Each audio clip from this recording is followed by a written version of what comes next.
So this is the Poco F4 GT. Now this video is not a full review of that device. Don't have it long enough to give you a proper opinion about it. But what I do know is that I really like the buttons. The switches for the buttons itself that you can use. Yeah, I'm gonna play with that way too much. You know, it's just a nice fiddle. Anyway, let's jump into my first impressions of the Poco F4 GT.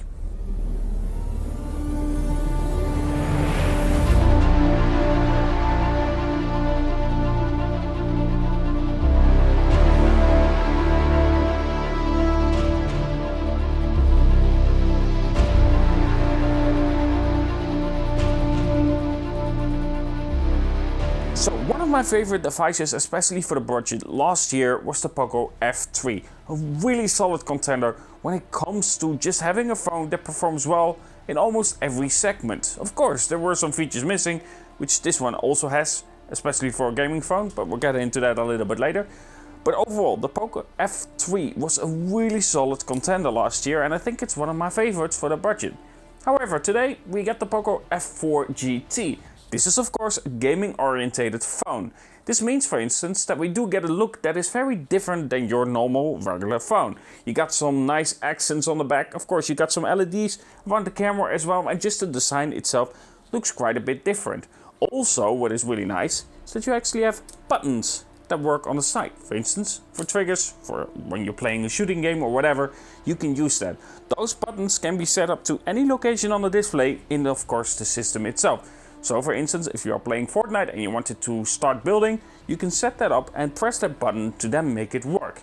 By the way, if you don't want to use the buttons, simply use the slider to put them off and they will go flush with the frame itself, so you don't notice them. But there is one thing that I will have to note. This is a gaming orientated phone. So where's the headphone jack? Because it doesn't have any. Yes, you do of course get your USB-C to the 3.5, but honestly I find it weird that you don't have a 3.5mm headphone jack inside the Poco F4 GT. I find that a really odd choice, especially because it is gaming orientated. Headphones are definitely better for in terms of audio performance, so it's a shame to see that one.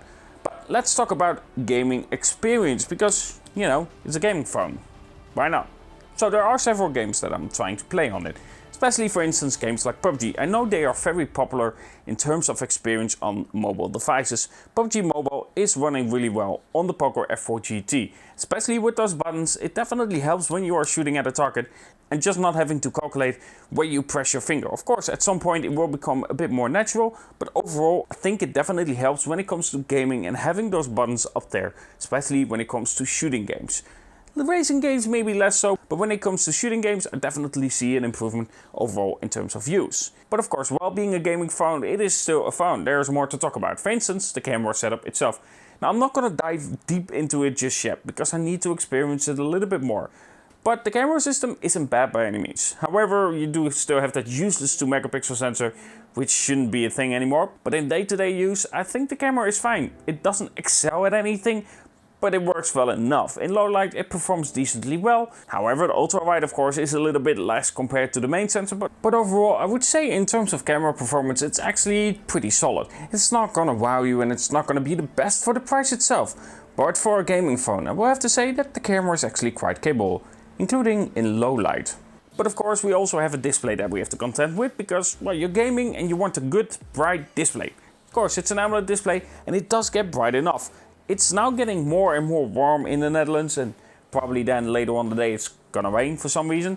But either way, I'm gonna be able to test properly how the brightness is in terms of these conditions, where it is warmer outside, but especially when the sun is outside and just shining bright on the display. That's a really good test to see how phones do in those kind of situations. In the winter, here in the Netherlands, it's really hard to test on how displays perform in terms of being outside and then having that sun beam down on it. Either way, display solid as well. And while it misses the 3.5mm headphone jack, I will have to say that the speakers are really solid on the Poco F4 GT. It has plenty of bass for a phone, of course, we are still talking about a phone, and does have a good range in terms of audio.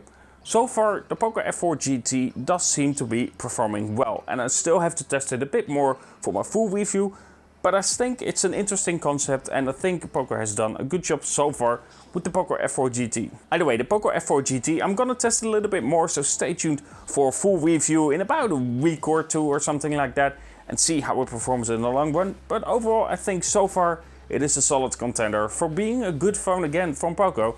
And I think overall the design is also somewhat appealing, especially, you know, game orientated. It is a shame though that you don't get, for instance, some extra attributes with it, like a fan or like a set that you can attach to it, where you have controls on it next to the phone. Either way, it seems like a solid phone, and I'm gonna wait for my full opinion and of course the full review. So do stay tuned for that. Of course, don't forget to subscribe for that video when that comes out, and hit that bell icon so you get a notification when I upload said video. Either way, have a good one, and talk to you guys in the next.